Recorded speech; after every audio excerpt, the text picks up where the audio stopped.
Hi, Mark here. A little while ago in one of my videos, somebody posted in the comments section, why don't I do a video about my boat setup?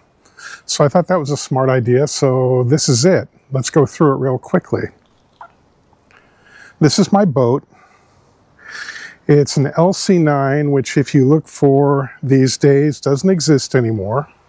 What it truly is an Outcast Fishcat 9.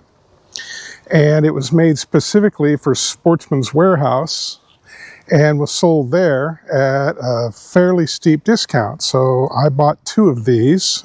This is my second one. It's a beautiful boat for what I do. Pontoon boat, 9-foot pontoons, keeps me riding high. Has an anchor system on it.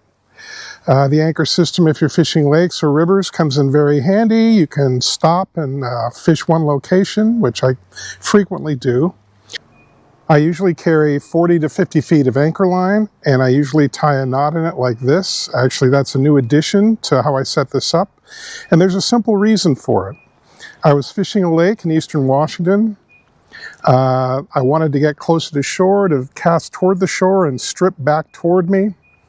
So when I was about 50 feet offshore, I dropped the anchor down. I couldn't see the bottom, but I assumed it was maybe 20 feet deep there. And to my surprise, I watched the last of my anchor line go through the anchor pulley, and that anchor went straight to the bottom.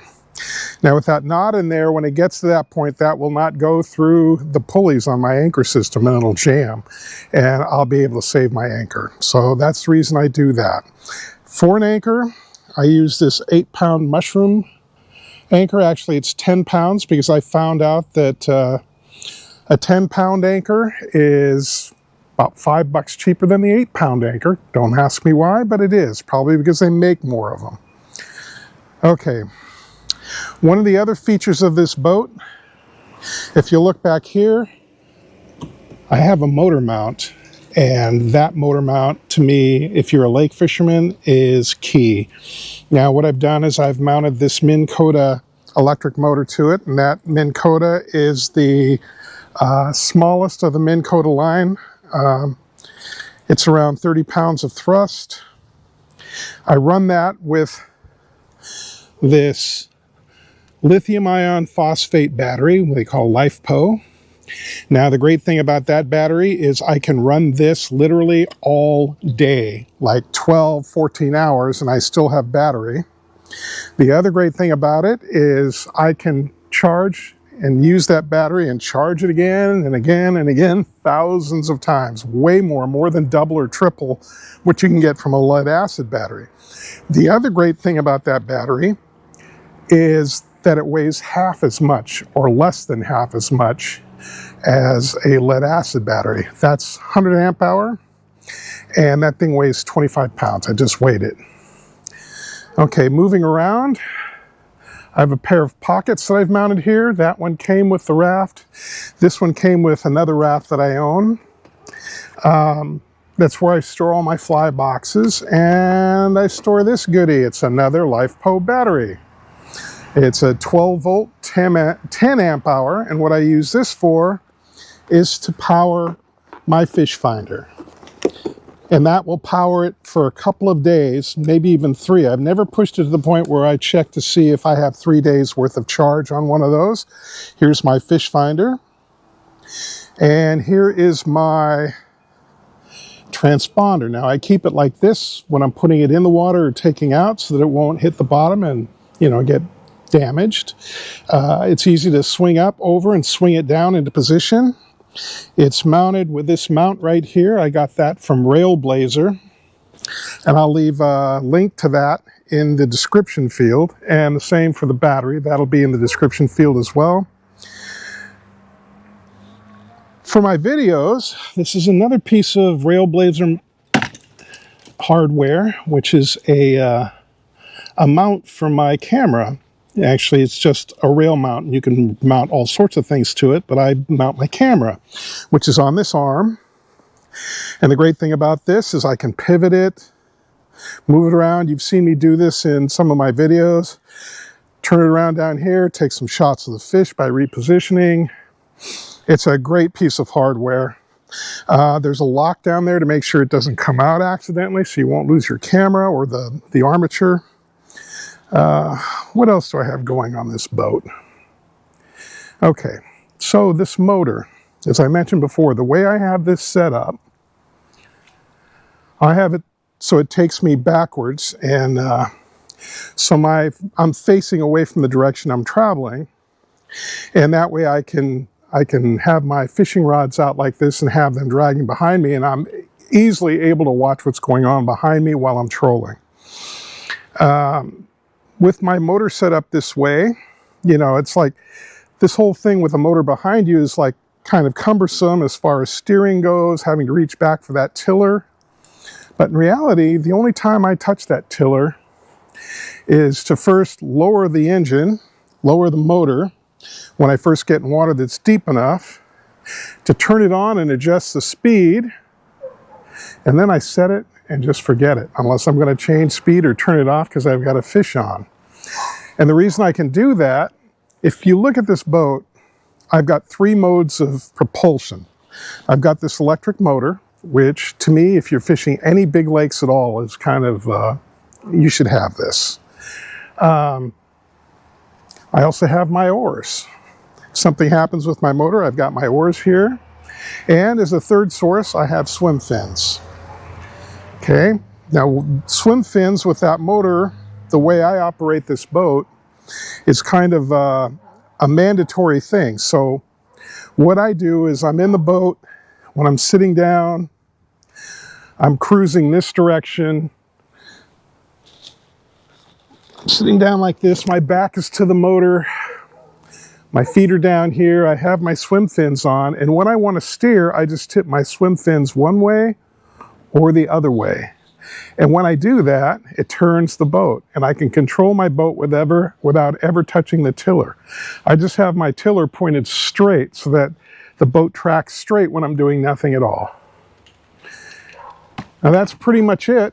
That's my boat in a nutshell and how I have it set up.